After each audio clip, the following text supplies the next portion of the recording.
Assalamualaikum, Mbak Galuh, Mas Nova. Waalaikumsalam, dokter. Matur nuwun, dokter. Siapa dulu nih? Silakan. Siapa dulu yang mau maju? Kalau dulu nggih, Dok. Nggih. Monggo Dianu. Monggo.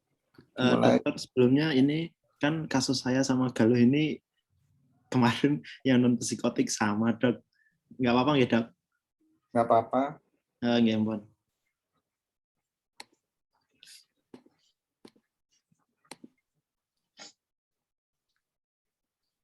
Apakah layar saya sudah terlihat? Sudah, no. Sudah.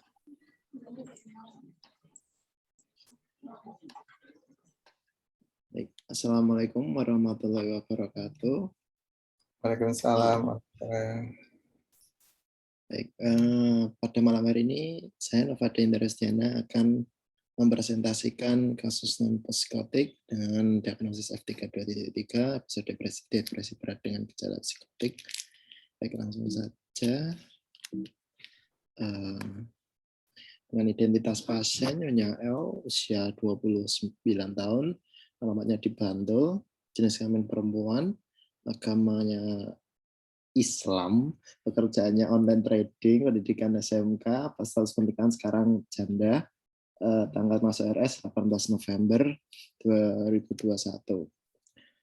Pasien datang dengan keluhan utama sulit untuk tidur, penyakit sekarang, wanita 29 tahun datang ke poli jiwa untuk melakukan kontrol rutin depresi. Hari masuk rumah sakit, pasien mengatakan masih ada keluhan yaitu sulit untuk tidur semalaman, hanya video call dengan ibu dan teman. Pasien juga mengeluhkan sering merasa sedih, mudah marah, perasaan ingin balas dendam, terkadang nangis sendiri ketika teringat suami dan merasa ada suara bisikan suami memanggil namanya.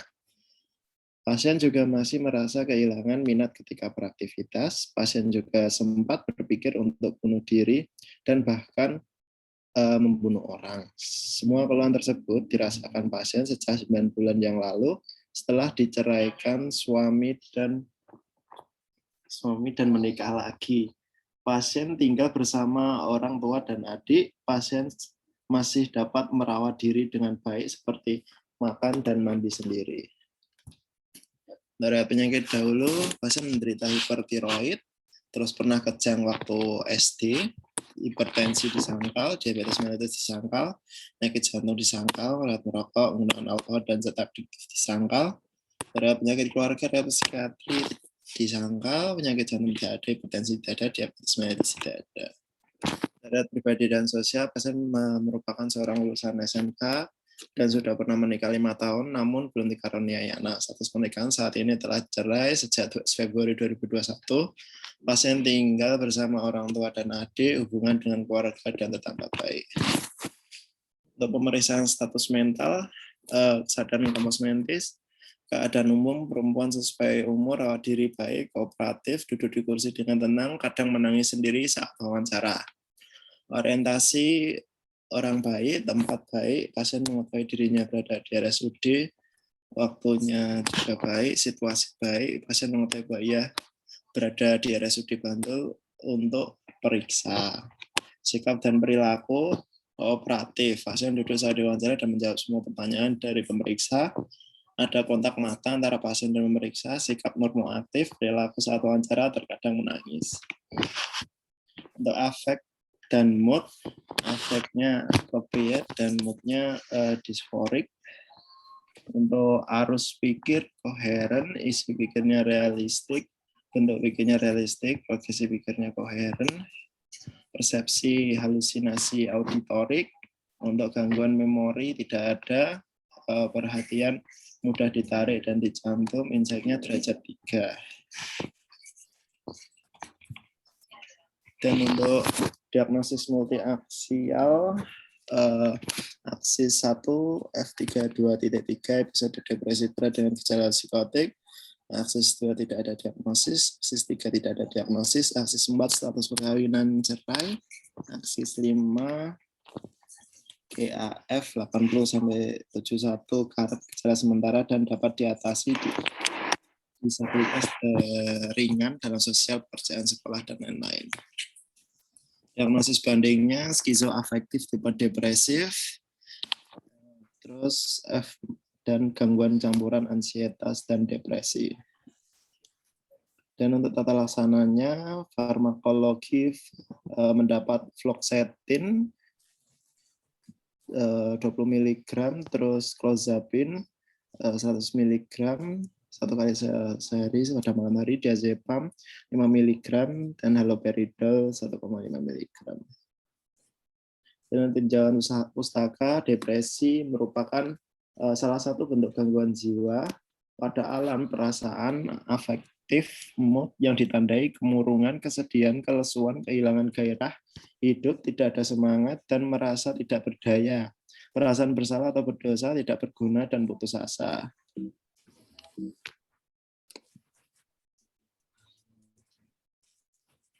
Untuk depresi ini suasana perasaannya menurun, seperti mental emosional sedih atau murung, semangatnya berkurang, putus asa, tidak berguna, hampa, perasaan senangnya berkurang, seperti ada perasaan gagal dan ingin bunuh diri, dan pada fisik tidurnya jadi berkurang, lesu, lemah, libido berkurang, nafsu makan menurun, berat badan berkurang, menangis.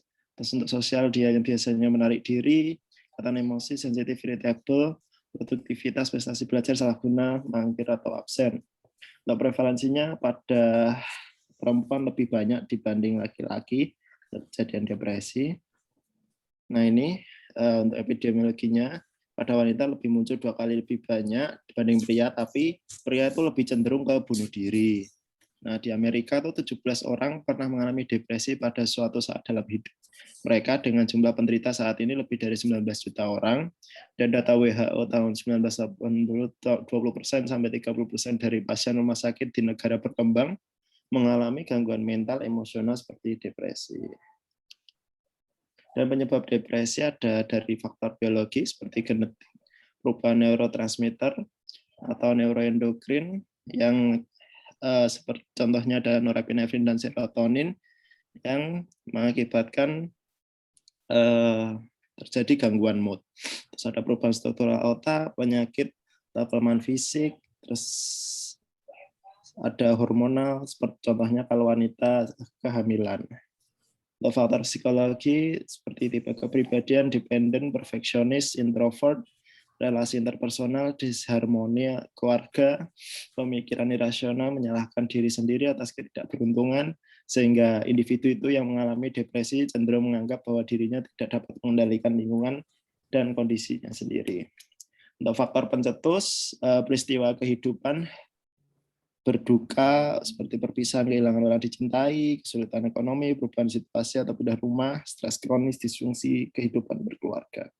Untuk gejala somatis depresi itu paling banyak itu kelelahan dan insomnia. Sisanya hanya beberapa persen saja seperti mual, dispepsia, palpitasi, dan lain-lain. Terus untuk kriteria diagnosis ini minimal berlangsung lebih dari 2 minggu, ada gejala mayor dan gejala lainnya. Gejala mayor seperti afek depresif, hilang minat dan kegembiraan, mudah lelah dan menurunnya aktivitas. Nah, untuk gejala lainnya itu seperti konsentrasi menurun, harga diri dan kepercayaan diri berkurang, rasa bersalah dan tidak berguna yang tidak beralasan, merasa masa depan suram dan pesimistis, gagasan atau perbuatan membahayakan diri atau bunuh diri, tidur terganggu, perubahan nafsu makan naik turun. Nah, untuk diagnosisnya, F32.0 episode depresi ringan, 2 dari gejala utama dan 2 gejala lainnya. Terus untuk episode depresi sedang itu 2 dari gejala utama dan minimal 3 gejala lainnya. Untuk episode depresi berat itu 3 gejala utama dan 4 gejala lainnya. Jika gejala amat berat dan lanjutannya cepat, ini diagnosis boleh ditegakkan meski kurang dari 2 minggu. Terus ada yang dengan gejala psikotik, depresi berat dengan gejala psikotik, Ini episode depresi berat dengan waham, halusinasi, atau stupor depresif. Untuk tata laksana psikologi, ini meningkatkan coping stres seperti meredakan stres kehidupan.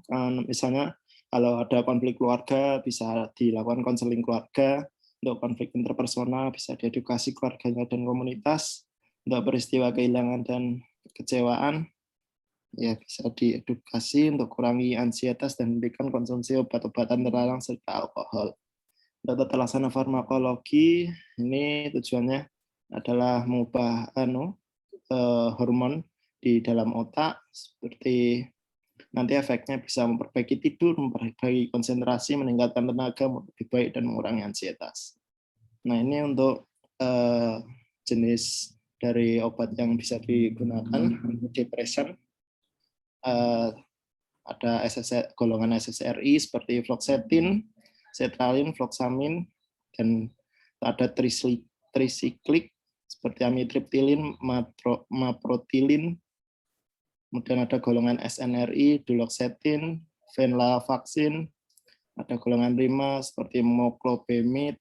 Ini juga ada efek sampingnya seperti pusing, sakit kepala, mual, berkeringat, mulut kering, mata kabur. Untuk NASA seperti contohnya mirtazapin, ini efek sampingnya somnolen, mual. SSRI ini contoh obatnya tianeptin, efek sampingnya somnolen, mual. Melatonin agonis, ini contohnya agomelatin, efek sampingnya sakit kepala. Jadi untuk alur penata laksanaan dari depresi berat ini, yang pertama adalah generik psikososial ini, seperti intervention, seperti psychoeducation dari family, teman, ataupun yang merawatnya. Terus bisa dari family support atau community support. Nah, kalau psikologi atas formulation based intervention ini ada dibagi menjadi psychological therapy dan pharmacotherapy. Jadi untuk psychological therapy ini ada CBT atau cognitive behavioral therapy, ada interpersonal therapy acceptance, terus ada mindfulness based cognitive therapy. Untuk farmakoterapi itu bisa menggunakan first line-nya tadi SSRI, contohnya fluoxetine, terus ada NASA, NDRI, SNRI, NARI, terus melatonin agonis. Untuk second line-nya trisiklik, antidepresan, dan MAOIs.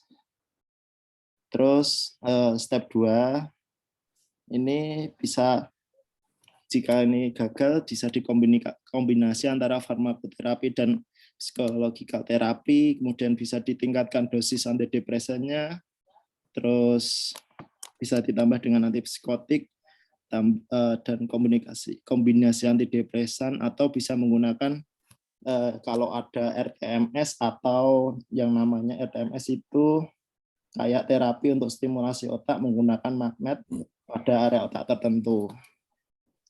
Terus baik.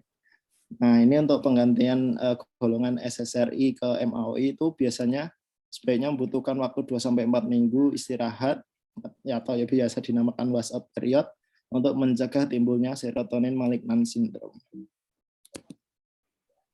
Nah, ini untuk efek dari obat antidepresan di hormon pada otak.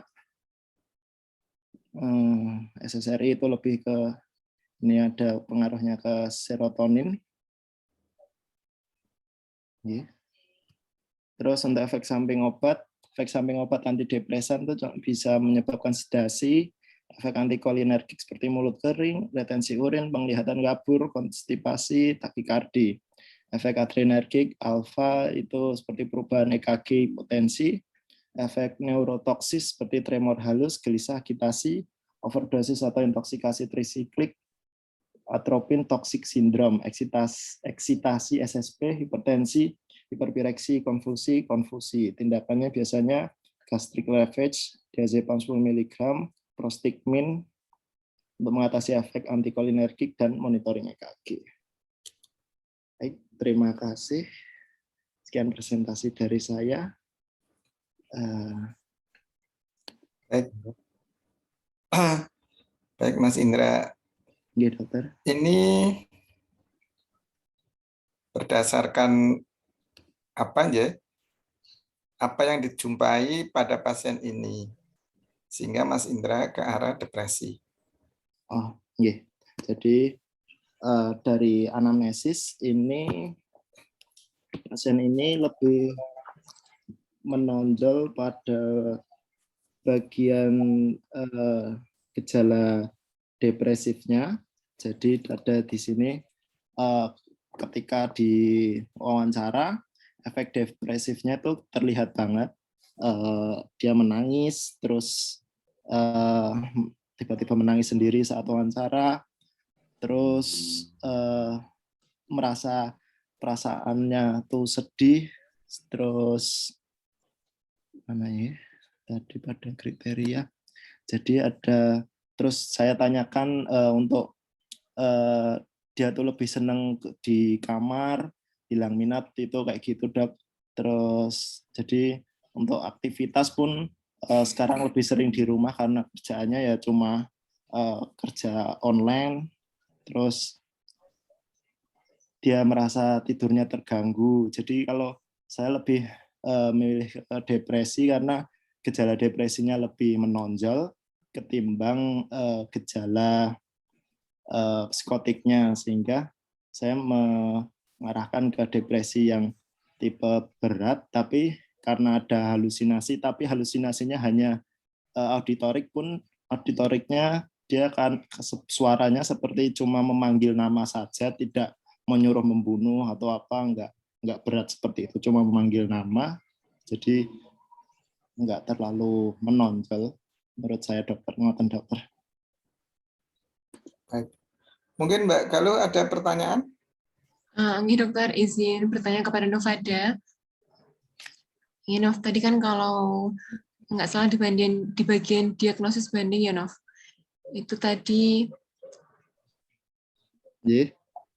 ya kalau nggak salah ada kan ya kasus skizoafektif tipe depresi. Kita juga beberapa kali sering ketemu seperti itu. Nah, gimana cara kita bedain ya antara kasus yang depresi berat dengan gejala psikotik sama skizoafektif yang tipe depresif itu, Nov? Oh, yeah. Terima kasih Galuh untuk pertanyaannya. Jadi kalau depresi berat itu tadi kan seperti yang saya bilang tadi, lebih menonjol ke gejala depresinya ketimbang gejala ini psikotiknya kayak jadi dia gejalanya depresinya lebih berat, lebih menonjol. Nah, kalau di skizoafektif dia itu dua-duanya tuh gejalanya menonjol. Jadi di antara seperti misal kalau ada waham ataupun halusinasi dan juga afek depresifnya itu sama-sama menonjol, sama-sama kuat, sehingga dia itu termasuk digolongkan ke skizoafektif seperti itu. Khasnya itu dua-duanya sama-sama kuat gejalanya. Kayak gitu biasanya kalau waham atau halusinasinya lebih kuat, menonjol banget.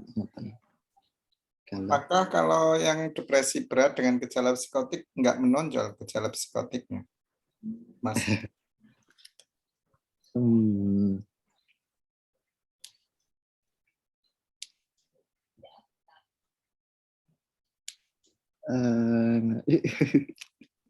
Gimana?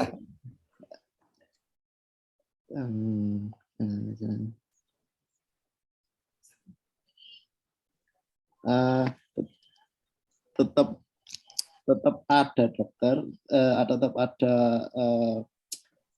halusinasi seperti itu, namun gimana ya?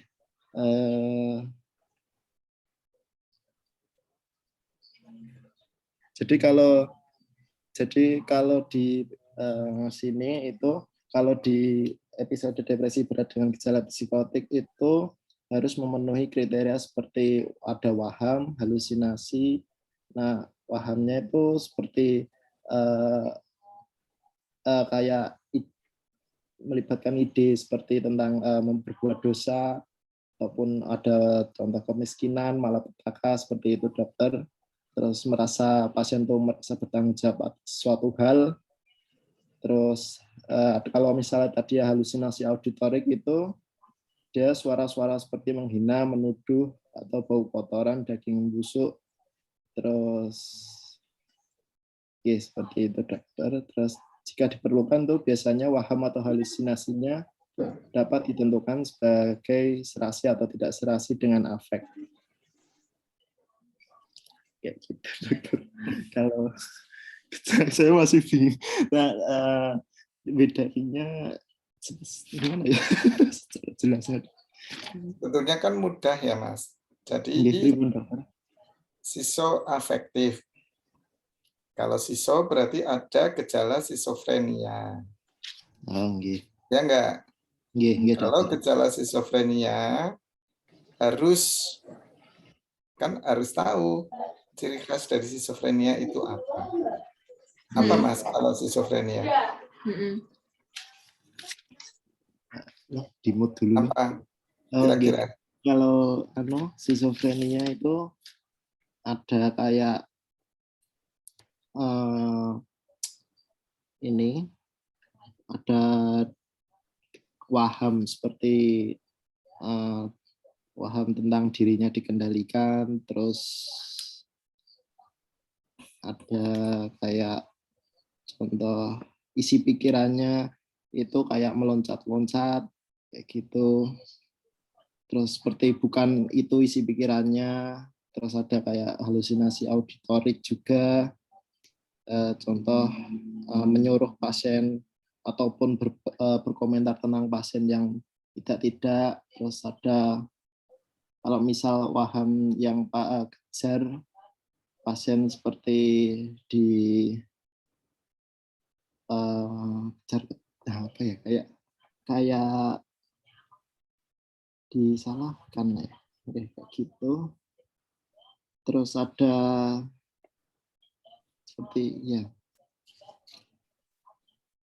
Jadi gejala schizofrenia itu seseorang pasti ini adalah schizofrenia. Yang pertama wahamnya.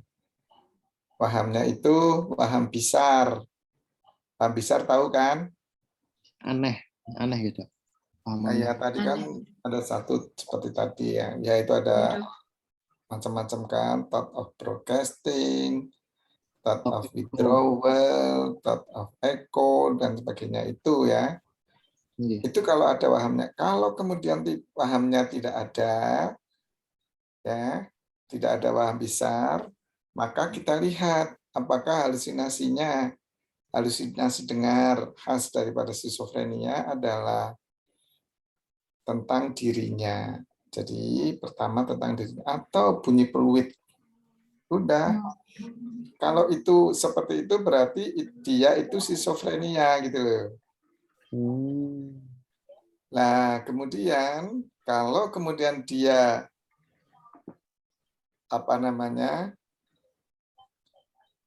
depresi, ya kita lihat oh ternyata ada afek depresi, ada disforik, kemudian ada rendah diri dan sebagainya, itu munculnya sama-sama.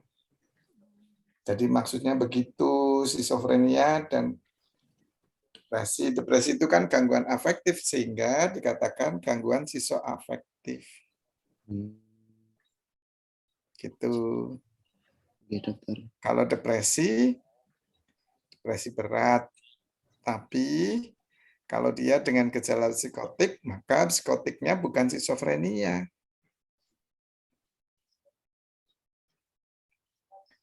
Gitu. Ya, kalau sisoafektif, wahamnya itu waham yang kan saya juga pernah cerita bahwa waham yang kadang-kadang orang itu tidak bisa melakukan. Ya. Tapi kalau depresi dengan gejala psikotik ya, jadi yang bisa dilakukan. Jadi dia sedih banget terus. Gitu ya. Ada lagi Mbak Khalid? Pertanyaan?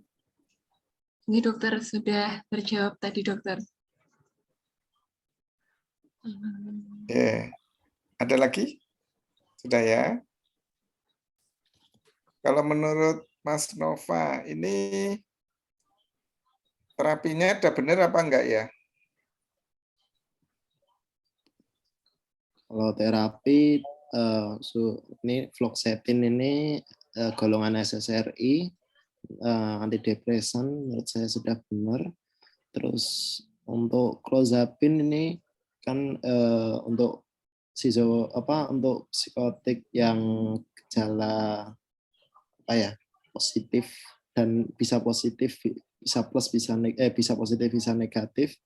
Untuk haloperidol ini gejala positif. Jadi untuk gejala ini ada diazepam di sini. Diazepamnya ini untuk untuk gejala dari somatik pasien insomnianya dokter, bisa nggak masalah untuk ini. Karena di mana ya? Fluoxetine itu juga menimbulkan efek samping insomnia. Jadi dikasih diazepam selain untuk juga mengatasi gejala efek samping fluoxetine. Nah, kalau clozapine ada haloperidolnya juga. Jadi kenapa kok ini diberikan clozapine?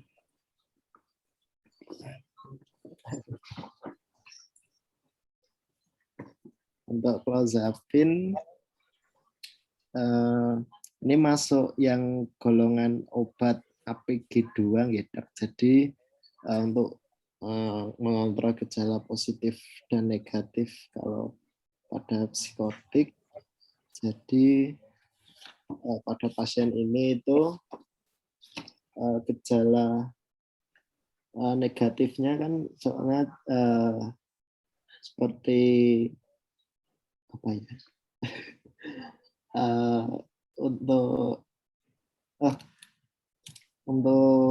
mengatasi gangguan perasaan seperti emosinya yang terkadang meluap, terkadang untuk mengatasi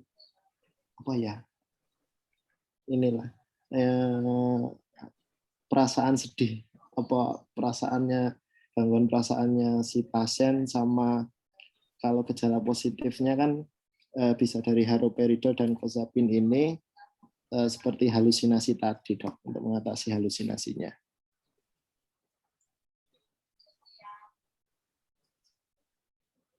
Kenapa kan itu clozapine menidurkan nggak, Mas?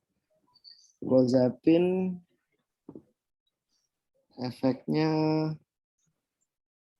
menidurkan.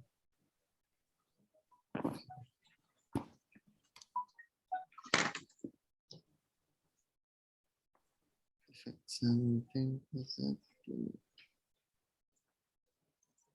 Mbak Galuh bisa membantu? Ini dokter.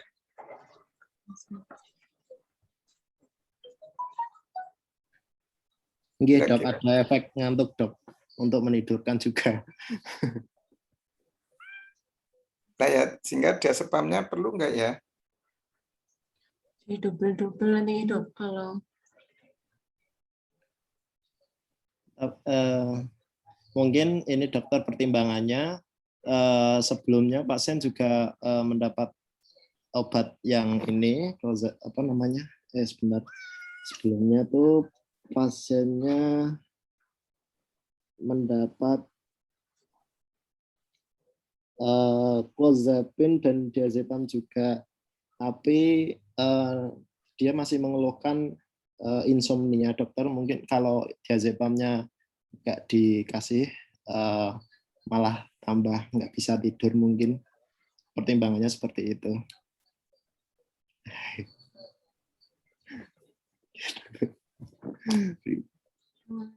Jadi jangan lupa ya bahwa walaupun ada depresi maupun psikotik itu, mereka juga ada rasa cemasnya, Mas.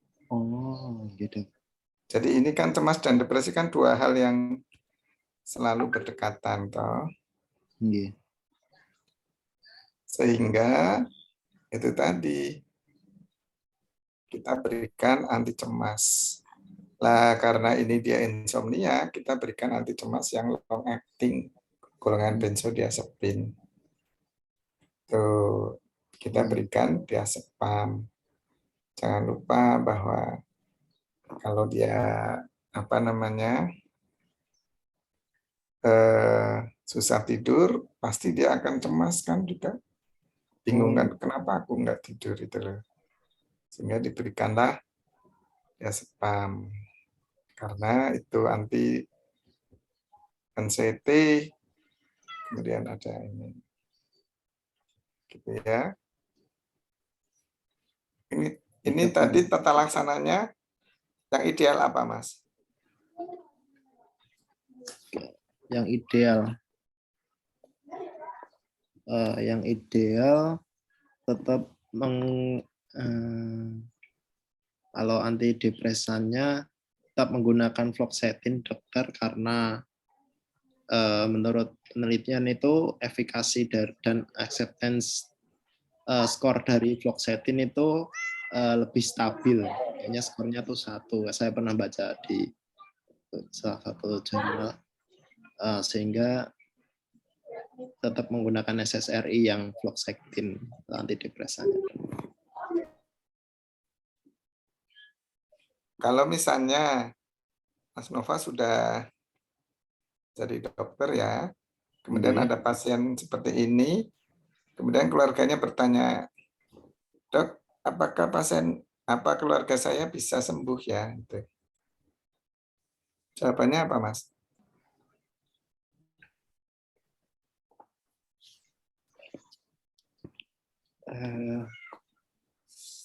Ada psikotipnya.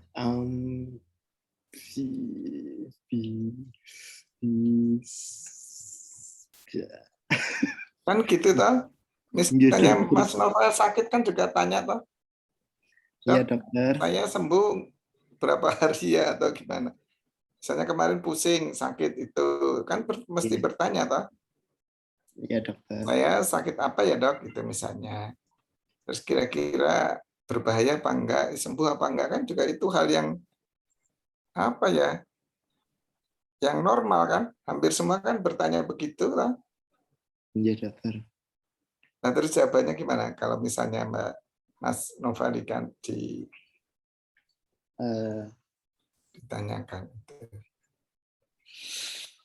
Karena ini sudah ada gejala psikotik, dan sewu, Bapak, Ibu atau Bapak, ini harus tetap rutin minum obatnya untuk mengontrol ini. Jadi belum tetap mungkin harus. Mbak Galuh bisa membantu. Ini Dok, tadi seperti yang Nova udah bilang ya dokter, rutin minum obat untuk mencegah rekurensi, karena untuk sembuh secara total seperti sebelumnya itu tidak bisa seperti itu, Dok. Tapi bisa kita kontrol dan kendalikan supaya tidak menjadi kondisinya seperti sekarang ini, gitu, dokter.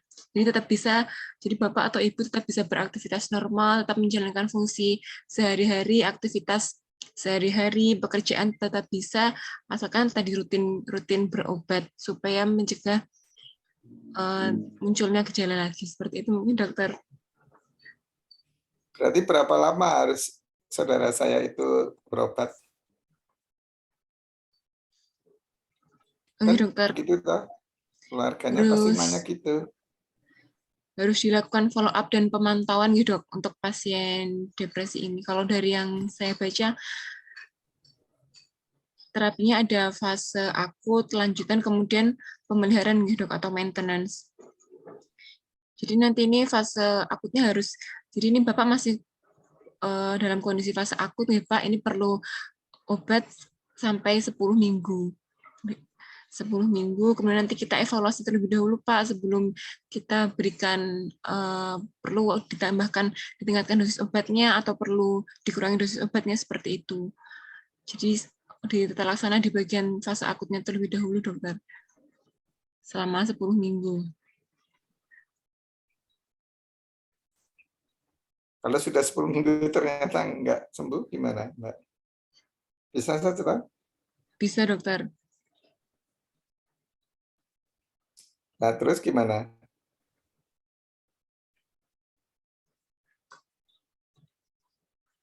Nanti kalau 10 minggu gejalanya belum ada remisi ya dok berarti? Nah, ya.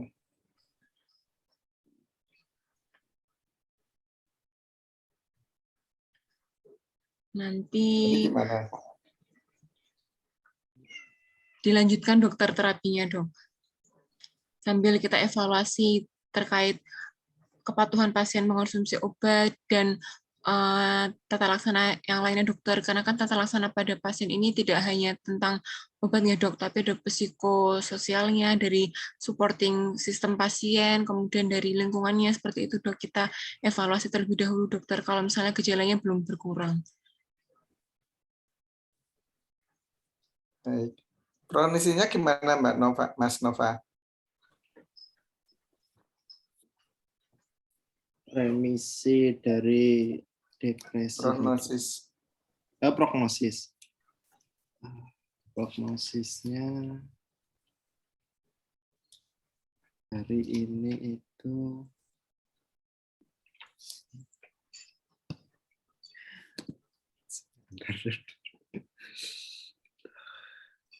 Kira-kira prognosisnya gimana? prognosis kalau dari fungsinya kemungkinan masih baik dokter, untuk terus untuk vitam, untuk kehidupan mungkin asal ini kalau pasien jangan dibiarkan sendiri, dan kalau pas ada ingin rasa bunuh diri itu intinya pas itu kalau pas jangan sendiri, kemungkinan ya prognosisnya baik untuk kehidupan. Terus untuk bagian yang sanationam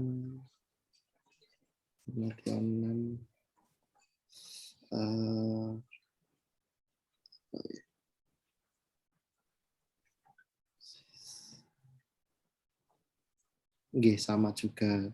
Nah, untuk sembuhnya itu tadi hanya bisa terkontrol, jadi lebih ke apa nggih?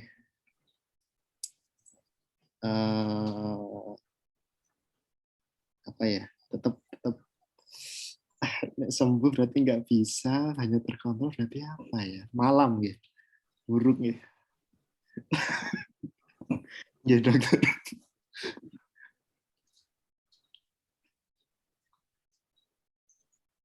Maaf, dok. Ada yang sembuh nggak tahu orang depresi? Bisa. Nah, kalau pernah depresi nggak? Sedih, yang sedih, sangat sedih nggak dok? Pernah Bisa, dokter? Pernah dok. Ya kan namanya depresi kalau sedih banget. Nggih. Mas Nova juga pernah? Nggih, pernah dok. Nah itu kan jadi kok sekarang sembuh? Berarti bonam dok, baik dok. Untuk sanationamnya. Jadi kita harus yakin ya bahwa misalnya, oh ini nanti insya Allah bisa sembuh. Ya. Nggih. Bila bisa sembuh, bila. Pertama, secara teratur minum obat sesuai petunjuk dokter. Yang kedua, lingkungan itu mendukung. Ya toh, terus yang ketiga, pasien ini jangan disuruh sendiri, harus ada kegiatan. Jangan lupa itu. Terus kemudian ya kalau sekarang yang lain ya harus diminta untuk berjemur, terus ini itu loh. Sehingga kalau itu tidak penuhi, ya kan, kok nggak sembuh-sembuh, ditanyakan. Ini dilakukan, misalnya berjemur dilakukan enggak? Olahraga dilakukan apa enggak? Minum obatnya teratur apa enggak? Nah dia disuruh nganggur tok, tekur, nggak ada kegiatan kan terus ngalamun. Tuh, bisa terjadi pasiennya bunuh diri.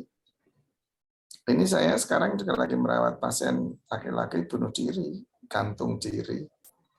Tapi sebelum meninggal, ini belum meninggal terus sudah konangan itu, terus ini dibawa ke rumah sakit sebelah, bukan rumah sakit Panembahan.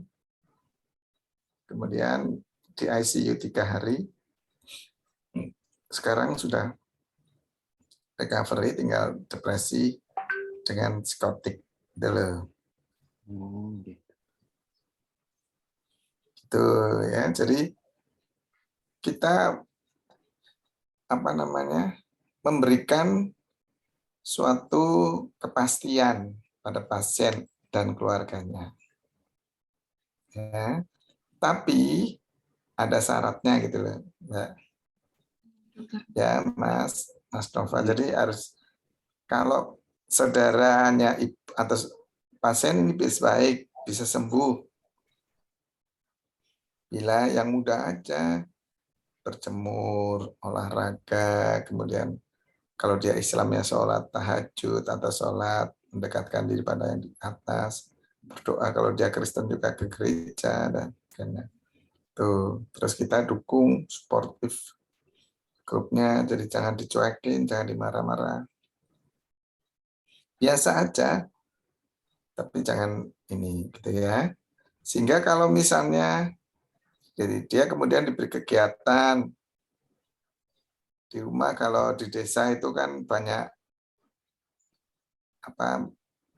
latarnya, halamannya besar, luas, ya diberi kegiatan ngingu ayam itu, atau nanti kalau dia punya sawah ya bertani. Jadi kalau bertani itu kan bisa sambil di sawah, kena sinar matahari, itu nanti akan baik. Itu sehingga ini baik. Schizofrenia aja bisa baik kok. Apalagi ini ya. Gitu. Baik. Mungkin Mbak Galuh ya. Ini nanti ininya diserahkan ke saya ya ini. Karena bukti kalau PowerPoint-nya gitu. PowerPoint-nya supaya nanti saya bisa untuk laporan. Gitu. Monggo silakan Mbak Galuh. Saya izin share screen ya, Dokter. Ya.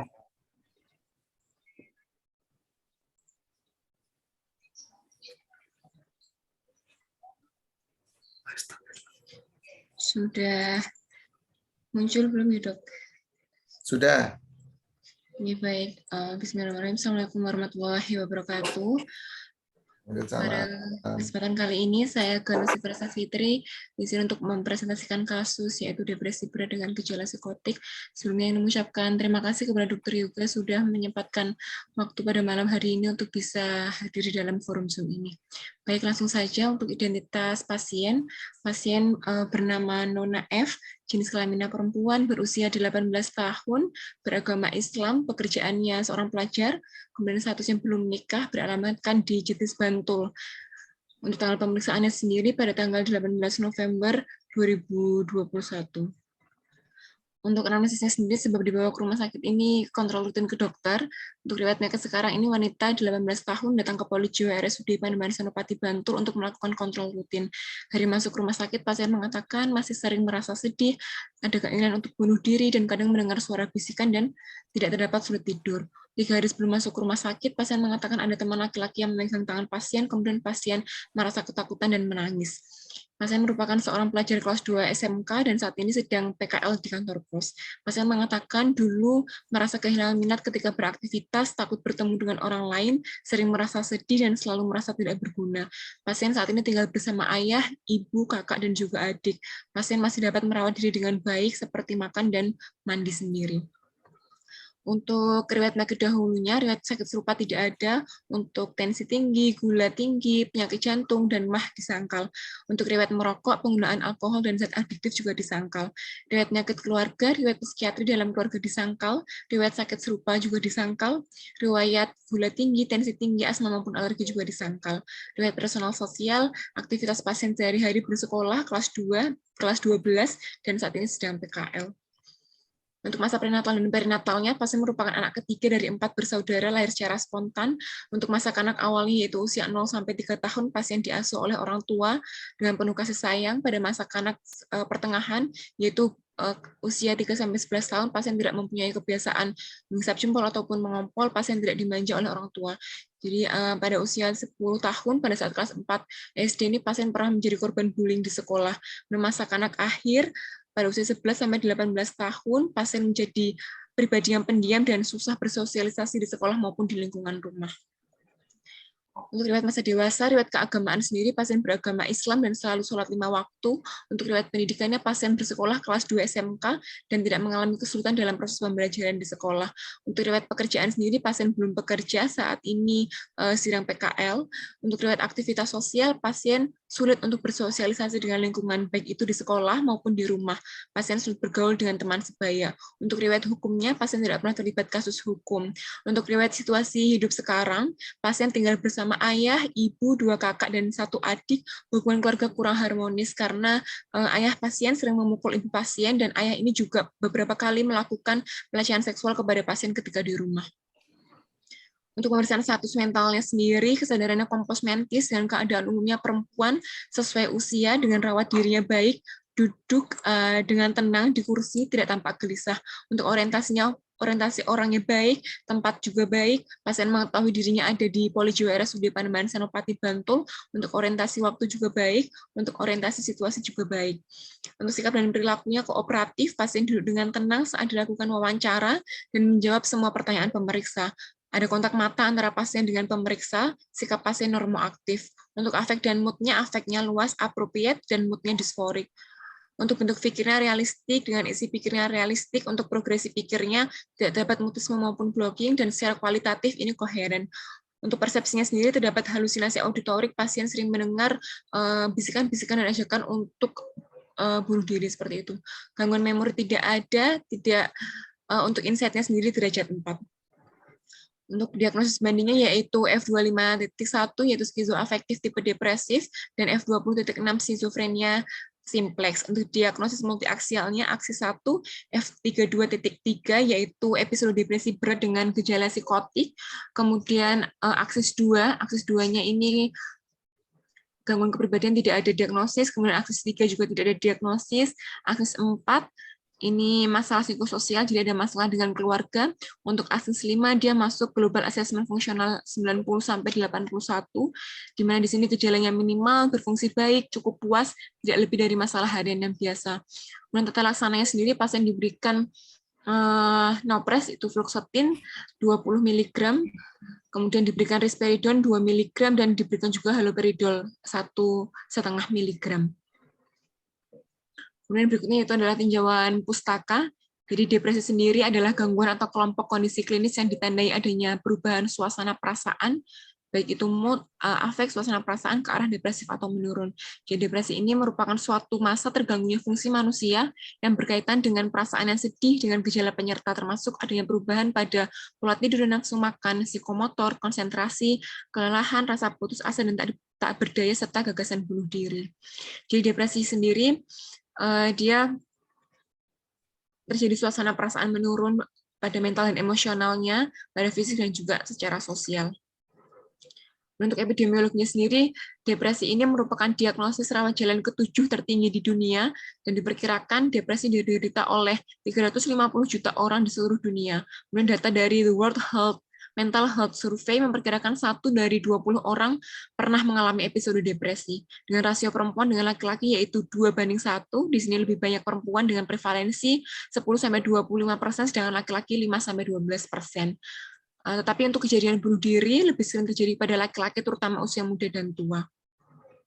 Kemudian untuk penyebabnya sendiri, jadi penyebabnya bisa internal maupun eksternal ataupun kombinasi. Untuk yang eksternal sendiri seperti stresor kehidupan, baik itu konflik keluarga, konflik interpersonal, atau peristiwa kehilangan dan kekecewaan.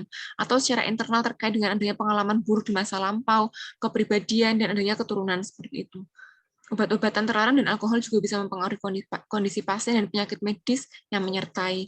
Jadi penyebab depresi ini multifaktorial, secara garis besar dapat dibagi menjadi 3, yaitu faktor biologis, genetik, maupun psikososial. Jadi untuk genetik tadi masuk ke faktor biologik, selain itu juga ada perubahan neurotransmitter atau neuroendokrin, perubahan struktural otak, adanya faktor risiko pada vaskuler, dan adanya penyakit atau kelemahan fisik, serta adanya hormonal. Dan faktor psikologik bisa tipe kepribadian ataupun relasi interpersonal. Kemudian faktor pencetusnya bisa berupa peristiwa kehidupan, seperti berduka, perpisahan, kehilangan orang yang dicintai, atau ada kondisi kesulitan ekonomi, ataupun ada perubahan situasi. Kemudian stres kronis, adanya disfungsi kehidupan berkeluarga, kemudian penggunaan obat-obatan tertentu seperti antihipertensi, kemudian H2 blocker atau kontrasepsi oral, selain itu juga bisa kortikosteroid ataupun antireumatik. Untuk patofisiologinya sendiri, jadi depresi ini timbul dihubungkan dengan peran beberapa neurotransmitter aminergik. Jadi yang paling banyak diteliti yaitu serotonin, di mana konduks impuls dapat terganggu apabila terjadi kelebihan atau kekurangan dari neurotransmitter di celah sinaps atau adanya gangguan sensitivitas pada reseptor neurotransmitter tersebut di pos sinaps dari sistem saraf pusat. Kemudian pada depresi ini telah diidentifikasi adanya 2 subtipe reseptor utama serotonin, yaitu reseptor 5-HTA1 dan 5-HTA2. Jadi terjadi gangguan terhadap sistem saraf otonom atau sistem saraf otonom tadi. Di mana yang terlibat di sini termasuk adanya norepinefrin dan dopamin. Di sini adalah gambaran bagaimana dopamin pathways dan serotonin pathways. Kemudian untuk gejala klinisnya sendiri, jadi gejala klinis pada depresi ini ada gejala utama, yaitu 3 gejala utama. Dia bisa terjadi pada derajat ringan, sedang maupun berat. Jadi di sini afek depresif, kehilangan minat dan kegembiraan, berkurangnya energi, jadi pasien mudah lelah, rasa lelah yang nyata sesudah bekerja sedikit saja dan menurunnya aktivitas. Untuk gejala lain, ada konsentrasi dan perhatian yang berkurang, harga diri dan kepercayaan diri berkurang, gagasan tentang rasa bersalah dan tidak berguna, pandangan masa depan yang suram dan pesimistis, gagasan atau perbuatan membahayakan diri atau ide bunuh diri, gangguan tidur, dan ada nafsu makan berkurang. Jadi untuk episode depresif ini dari ketiga tingkat keparahan diperlukan masa sekurang-kurangnya 2 minggu untuk menegakkan diagnosis. Akan tetapi periode lebih pendek dapat dibenarkan jika gejalanya sangat berat. Ini kemudian adalah gejala somatis pada pasien depresi yang paling sering yaitu adalah kelelahan. Kemudian untuk kriteria diagnosisnya yaitu depresi ringan di mana terjadi 2 gejala utama ditambah 2 gejala lain selama lebih dari 2 minggu. Kemudian depresi sedang dia 2 gejala utama ditambah 3-4 gejala lainnya selama lebih dari 2 minggu, dan depresi berat baik dengan gejala psikotik ataupun tanpa gejala psikotik, yaitu apabila ada 3 gejala utama ditambah 4 gejala lain selama lebih dari 2 minggu. Jika gejala amat berat dan awitannya cepat, diagnosis boleh ditegakkan meski kurang dari 2 minggu. Untuk ciri psikotiknya sendiri seperti waham, halusinasi, dan stupor depresif. Untuk kriteria diagnosisnya dari DSM-5, yaitu kriteria dari depresi didefinisikan yaitu suatu sindrom klinis yang berlangsung selama minimal 2 minggu selama pasien mengalami mood depresi atau anhedonia. Tambah minimal 5 dari 9 gejala yang seperti ada di tabel di kotak ini. Jadi setidaknya salah satu gejala berupa mood depresi nomor 1 ini, kemudian yang kedua yaitu kehilangan minat atau kesenangan. Jadi ketika ada minimal 5 dari 9 poin ini, itu sudah bisa minimal 5 dari 9 poin dan berlangsung selama lebih dari 2 minggu itu diagnosis depresi ini bisa ditegakkan. Untuk tata laksananya sendiri, tidak hanya psikofarmaka, tapi juga di situ ada psikoterapi, baik itu mengenai tingkah laku, terapi interpersonal, maupun terapi pemecahan masalah seperti suportif, dan CBT ini CBT kemudian konseling, jadi cognitive behavioral therapy dan juga konseling. Kemudian psikososial seperti adanya grup terapi, edukasi keluarga dan komunitas, serta pendekatan budaya. Jadi terapi psikologi ini berfungsi untuk meningkatkan coping, jadi meredakan stres kehidupan. kita gali seperti apa konflik keluarga, konflik interpersonal, dan peristiwa kekecewaannya seperti apa. Untuk terapi obat-obatan, kita untuk berfungsi untuk mengubah kimia otak seperti serotonin, noradrenalin, dan dopamin. Kemudian efek pada otaknya ini memperbaiki tidur, memperbaiki konsentrasi, meningkatkan tenaga, membuat mood menjadi lebih baik, dan mengurangi ansietas atau kecemasan pada pasien. Nah, seperti ini. Jadi, mekanisme obat antidepresan itu untuk menghambat reuptake aminergik dari neurotransmitter.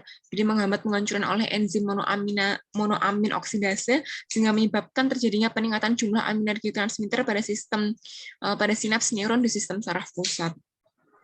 Jadi, tata laksana farmakologis, jadi semua pasien dengan gangguan mood, dengan moodnya itu tadi menurun, dan sudah dilakukan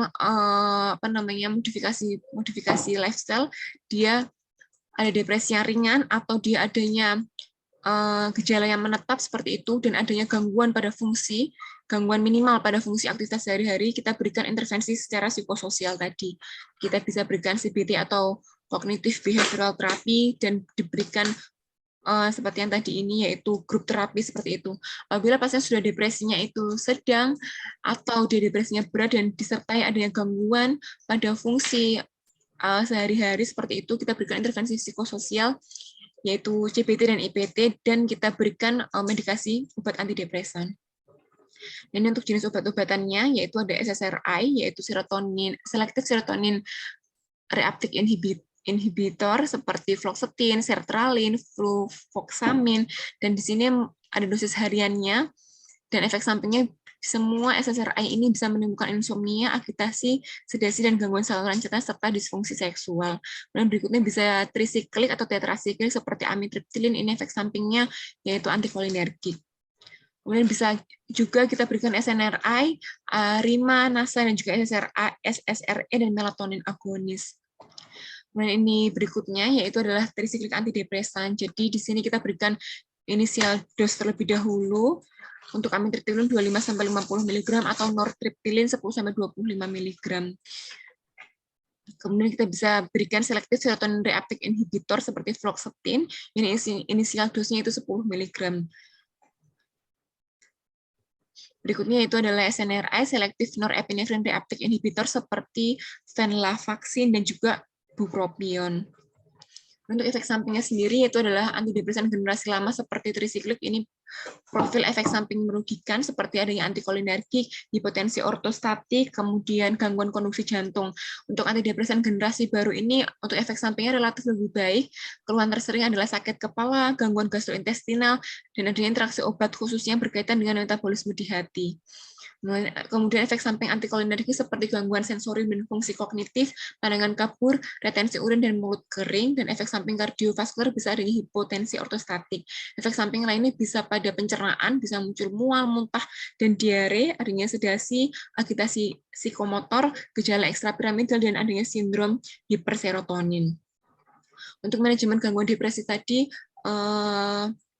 dia ada bisa mencegah dan mengontrol depresinya, kita olahraga teratur, tidur yang cukup, diet makanan sehat, relaksasi pada pasien, hindari alkohol dan nafsa, fototerapi seperti itu, dan adanya dukungan sosial dari lingkungan sekitar. Dan edukasi ini merupakan hal yang penting. Jadi pada keluarga penderita gangguan ansietas dan depresi perlu diberikan informasi tentang penyakit yang diderita. Setelah kita melakukan informasi kepada pasien, perlunya partisipasi aktif semua keluarga dalam menentukan ketaatan minum obat pada pasien, dan perlunya kewaspadaan terhadap adanya keadaan emergensi seperti adanya risiko untuk bunuh diri.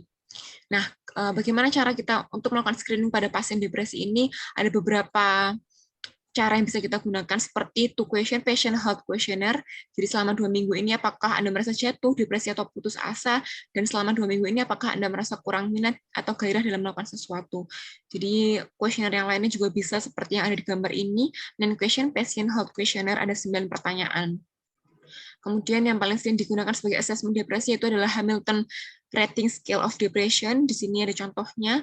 Jadi di sini ada pertanyaan-pertanyaan yang diisi oleh pasien.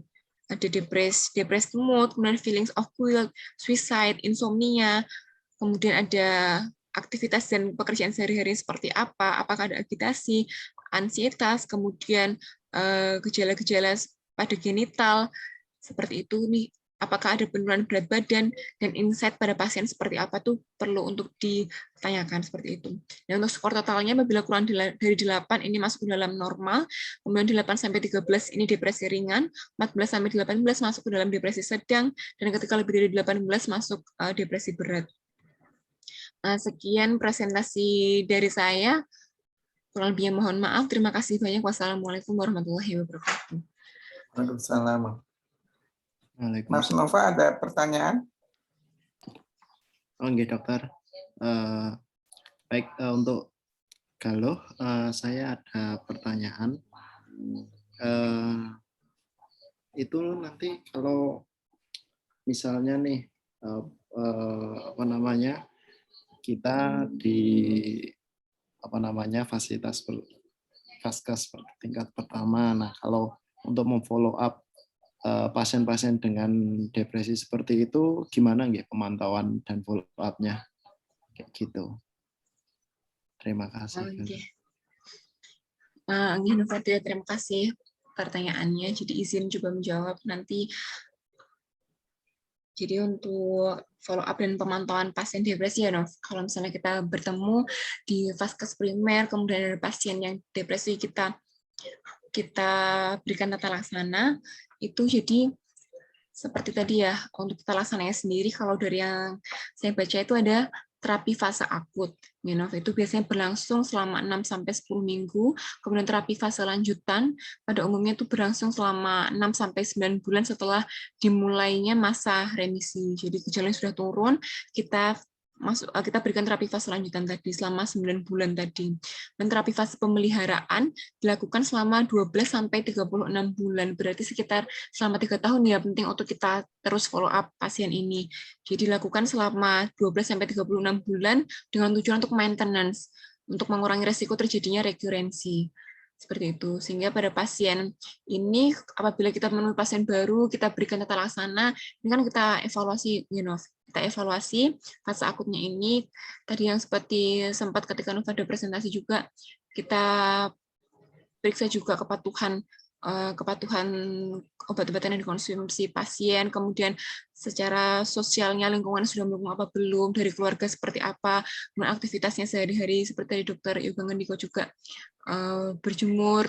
Jadi kita follow up pasien itu tidak hanya tentang obat atau psikofarmakanya saja, tapi juga aspek-aspek lain yang mendukung kesembuhan pasien. Mungkin seperti itu, Novada. Apakah menjawab, Nov? Pertanyaannya Mas Nova ini kan evaluasi depresinya ya Mas ya. Karena kan ini tadi menggunakan HAMD toh. Oh, gitu Dokter. Nah ya, apakah di Vaskes 1 ada HAMD-nya? Gitu ya Mas?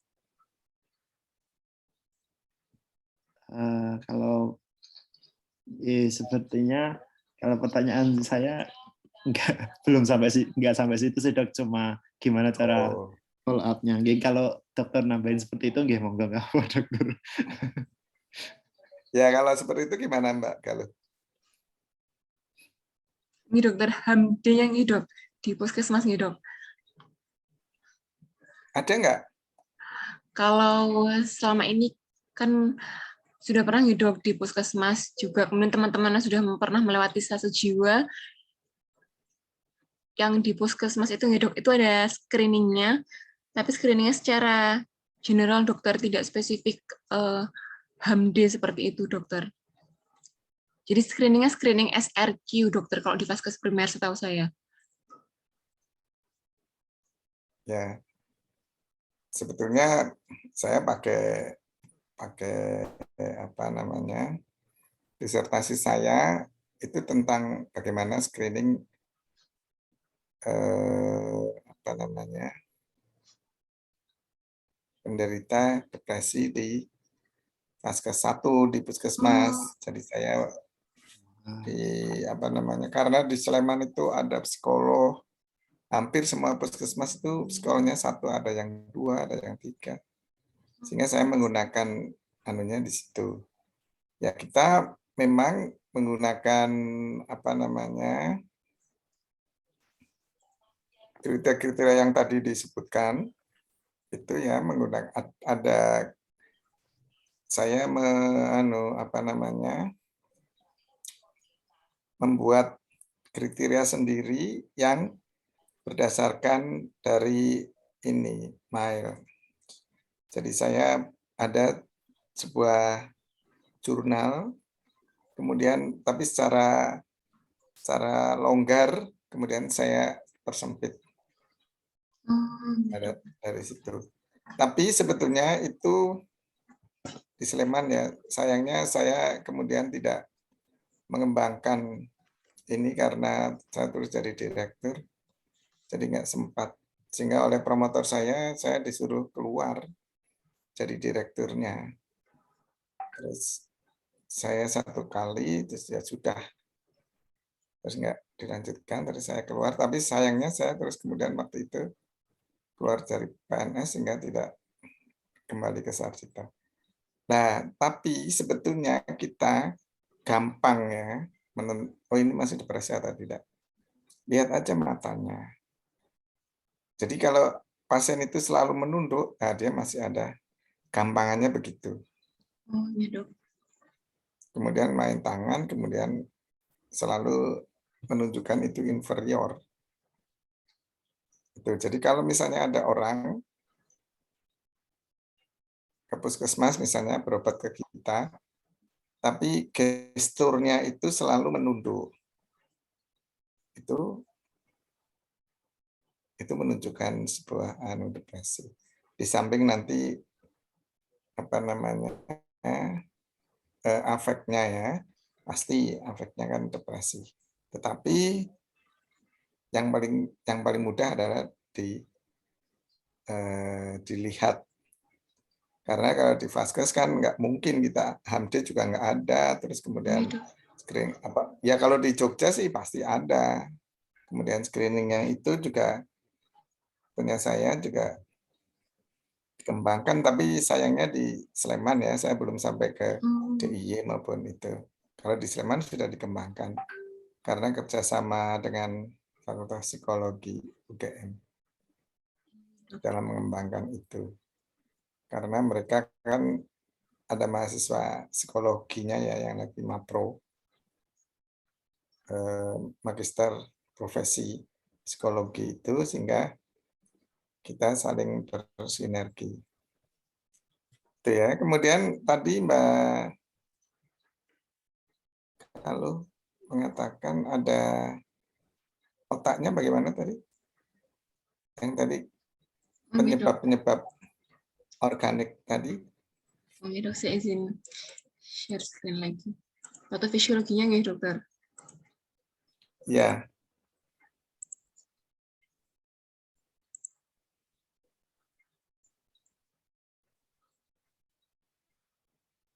Yang ini ya dokter.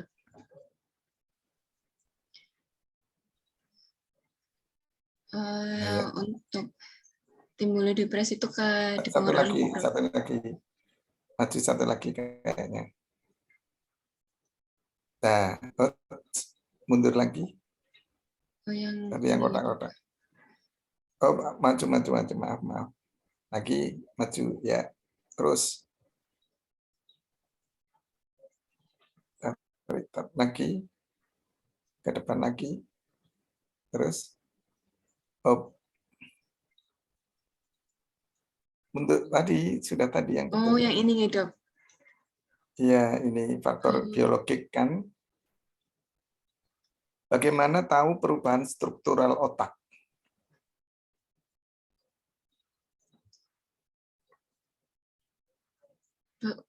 Dokter. Perubahan struktural otak ya dok. Ya kan ini kan secara faktor biologis. Jadi hanya tahu saja ya bahwa sebetulnya kita bisa melihat apakah seseorang itu depresi atau manik ya dengan brain mapping, EEG brain mapping ya, jadi pencitraan otak. Jadi kalau pada orang-orang depresi itu terjadi low voltage ya, sehingga gambarnya biru, ke arah biru. Kalau manik high voltage ya, jadi merah. Itu dari perubahan fungsi dari otak. Kalau struktur kan apa namanya, anatomi otak kan itu struktural ya. Tapi ini kita bisa melihat dengan fungsional daripada otaknya menggunakan EEG brain mapping ya dok. EEG brain mapping. Jadi kalau misalnya nanti pas di puskesmas itu nggak ada, tapi kalau di rumah sakit kan ada, ya kan? Di rumah Iya, dok. sakit sekarang EEG kan bisa di rumah sakit tipe D juga punya. Oh iya dok. Kemarin Ya, di stase syaraf sering lihat EEG dokter. EEG bisa melihat. Tapi kalau tanpa brain mapping ya nggak bisa. Jadi pencitraan. Kalau EEG kan hanya gelombang aja. Iya dok. Gelombang EEG itu kita nggak bisa Mbak melihat. Harus dengan apa pencitraan. Pencitraan dok. Berarti ini Iya. aku pakai EEG bukan yang biasanya ya dokter? Ada. Beda kah dok sama EEG yang biasa di saraf itu? Kenapa? Beda dengan yang di polisyaraf itu ya dok. Kalau itu kan untuk gelombangnya aja ya dok berarti. EEG brain mapping bisa. EEG itu terus kemudian kalau itu kan karena yang orang saraf kan hanya melihat apakah ada gelombang-gelombang spike paku atau terjadi itu toh untuk adanya seizure Epilepsi. adanya gitu gitu ya. Jadi Iya, dokter. itu jadi bisa menggunakan brain mapping untuk melihat apakah ini depresi atau tidak. Kemudian yang lebih itu kan tadi Mas Nova kan menulis SCT ya. Jangan lupa SCT. Ya enggak Mas? Penata laksananya kan ada SCT toh? Oh. Ada. Ada itu. Ada dok. Nah itu mekanisme kerjanya bagaimana toh? Yang SSRI ya. Betul. SCT itu apa Mas? Elektrokonvulsif terapi gitu. Ya, itu kerjanya gimana? Kayak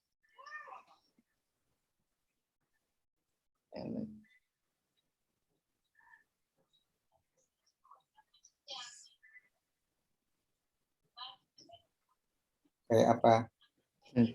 Kayak kejut listrik gitu dok. Kenapa kok itu bisa menyebabkan depresi? Mekanismenya gimana? Kira-kira?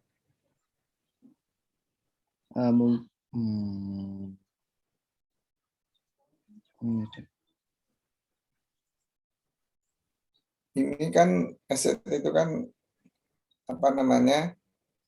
Salah satu indikasinya adalah depresi, apalagi depresi dengan tentamina suicide, keinginan bunuh diri, maka ini harus di SCT. Mengapa kok mekanisme kerjanya bagaimana?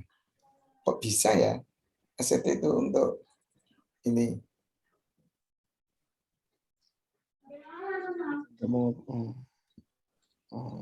Jadi dengan SCT itu pertama pasien merasa itu kan kayak ditempeleng gitu loh. Orang depresi itu kan merasa bersalah, ya enggak? Gitu. Bersalah. Setelah ditempeleng kan dia merasa saya sudah diberi punishment toh. Jadi dia sudah merasa ada punishment terhadap dirinya sehingga dia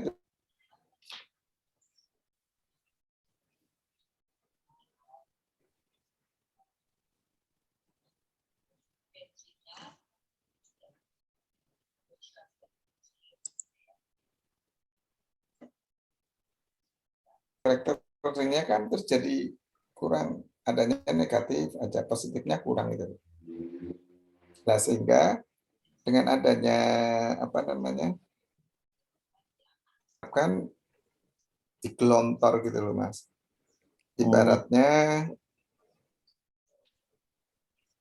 Ibaratnya got gitu ya, got yang mampet atau anunya enggak banyak kotoran, tidak lancar. Kalau digelontor itu kan terus lancar. Itu juga begitu. Positif negatifnya itu tidak lancar, negatif terus kebanyakan negatif. Mengapa? Karena ketika kita rekam, kita apa namanya brain mapping-nya, kita mapping ya pencitraan otaknya itu, maka di situ low voltage. Artinya dia tidak normal, maka dinormalkan dengan SCT tadi. Digelontor sehingga positif negatifnya itu tetap. Gitu ya. Jadi jangan lupa SCT. Jadi tahu itu ya. Kemudian kalau lebih tinggi lagi sekarang ada yang namanya TMS ya. Transkranial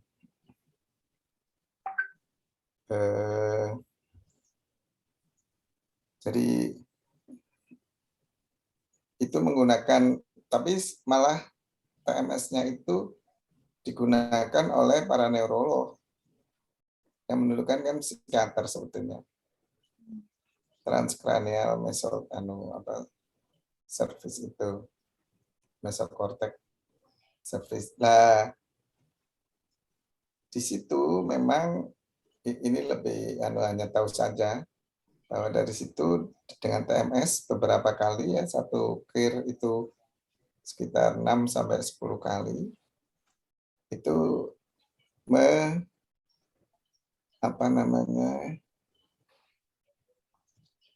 hampir sama seperti SCT, menyamakan gelombang-gelombang itu yang ada di otak. Jadi yang low voltage dinaikkan, itu seperti itu. Ya. Terus ada yang namanya neurofeedback.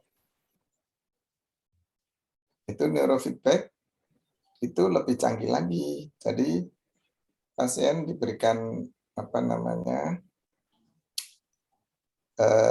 intervensi dari gelombang elektromagnetik, kemudian pasien itu memberikan feedback. Jadi misalnya kita berikan stimulasi, satu stimulasi bunyinya apa, nanti dia akan memberikan feedback. Nah dari situ nanti di mapping ya, di pencitraan itu di mapping otaknya, kemudian pelan-pelan direhab menggunakan ini. Jadi kita terus dilakukan stimulasi tapi dalam bentuk permainan yang ada. Jadi kita testernya atau yang memberikan pengobatan dan mengibarkan intervensi itu, kita memberikan intervensi tertentu dengan gelombang tertentu sehingga makin lama dia akan semakin baik, semakin bisa membentuk satu ini. Itu ya, itu hanya sekedar tahu saja. Kemudian jangan lupa bisa dengan laboratoriumnya. Ini juga kalau orang depresi, jangan lupa dites ya, TSH-nya. Hipotiroid menyebabkan orang depresi. Jangan lupa. Jadi misalnya sudah diobati kok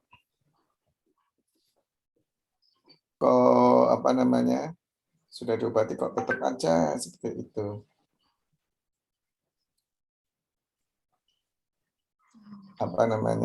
Sudah diberikan obat-obatan ini kok tetap bandel itu loh.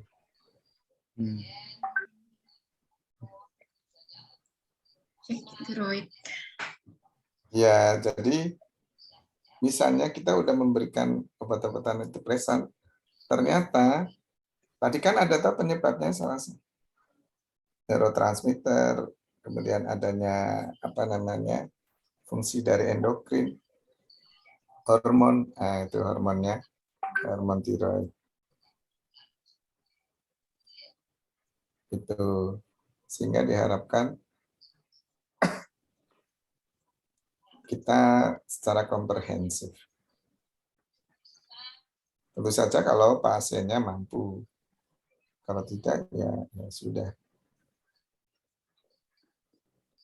Gitu. Jadi jangan lupa ya, ini prognosisnya adalah Jupia et bonum, ya, bukan et malam. Dia bisa sembuh sempurna. Jadi memang itu tadi, tapi dengan tertentu. Gitu. Ada pertanyaan? Saya rasa ini karena kan sama ya, Iya, Mas dokter. Nova sama Mbak Galuh, sehingga kan tadi sudah banyak yang dilakukan, yang sudah kita diskusikan. Ini udah 2 jam ya. 2 jam, iya, dokter. Ya, mungkin cukup ya. Iya, Ini saya dokter. soalnya tadi saya sampai rumah hampir maghrib jam 5. Oh, gitu. Karena dari itu kemarin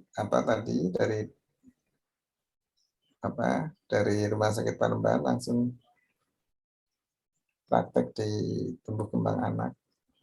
Pasiennya anak-anak autis, hiperaktif, OCD. Khusus anak ya, dok, berarti ya, dok.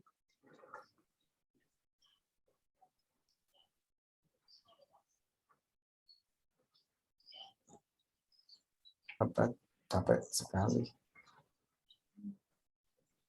Tak pikir nggak jadi tadi kan, tadi Mas Nova bilang minggu ke-4. Oh enggak, itu Salwa, dokter.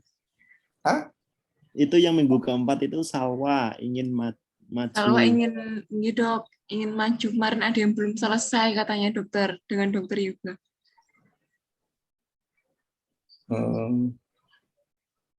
Salwa Nabila yang kemarin. Tak pikir dari saya tadi santai-santai belum sempat meletak itu terus. Ngapunten ya, dokter. Nggak apa-apa. Besok Kamis depan lagi kan? Iya, dok. Iya, dokter. Mungkin itu aja ya. Semoga bermanfaat ya. Besok bisa ditanyakan di waktu masih di poli. Iya, dokter. Gitu ya. Selamat beristirahat ya. Selamat beristirahat, dokter. Matur nuwun, dokter. Assalamualaikum warahmatullahi wabarakatuh. Waalaikumsalam warahmatullahi wabarakatuh. Jangan lupa anunya ya, Mbak, Mas, di share ke saya untuk bukti. Iya, dokter. Presentasinya. Oh, untuk PowerPoint-nya ya, dokter. Nanti pengumpulannya lewat flash disk atau pripun? Ini aja kan bisa di WA kan ke saya. Oh, WA langsung gitu. Oh, gitu. Bisa nggak? Kalau nggak ya di mana? Di email juga bisa. Tapi ini kan bisa pakai WA. Iya, kan nggak besar toh? Buatan, dokter. Ya. Langsung itu saja ya. Iya, dokter. Jadi, terima kasih ya. Semoga bermanfaat. Iya, dokter. Assalamualaikum warahmatullahi wabarakatuh. Waalaikumsalam warahmatullahi wabarakatuh. Matur nuwun, dokter. Sami-sami. Dah lo, ngerjain lo. Nah, itu 10 menit beneran. Nggak tahu, aku tetap ngisi lagi tuh. Ngisi 3 kali aku. Nah, kok bisa ngisi 3 kali? Kan cuma reply di forum doang. Kamu jawabnya apa? Dari mana jawabnya? Itu. Yang Sari kirim? Iya, itu. Yang pertama itu. Terus aku ada tadi di PowerPoint-nya Dr. Arlina tuh nyebutin ini. Bentar. Fotoin lah, Nov. Ini masih kuliah, Po? Masih. Aduh. Tamatin ya Zoom-nya. Ya, Aku belum jawab ya. bye. Nov, ada yang dikirim. Itu cuma diskusi doang toh, nggak ada yang individu toh. Apanya? Tugasnya ini loh. Yang dikirim PPT-nya toh? Apa sih? Kan Dokter Arlina nih loh. Nggak sempet Mana aku. tugasnya yang mana toh? Cuma di forum itu toh? Oh, di forum tuh nggak semuanya submit toh, ada yang nggak submit toh itu. Di reply aja itu.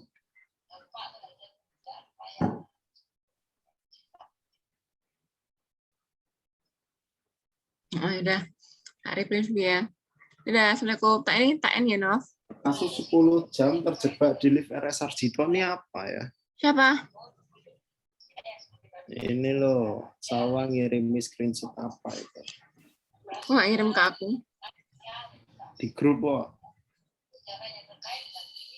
Grup BBS. Ya wis, bye. Assalamualaikum.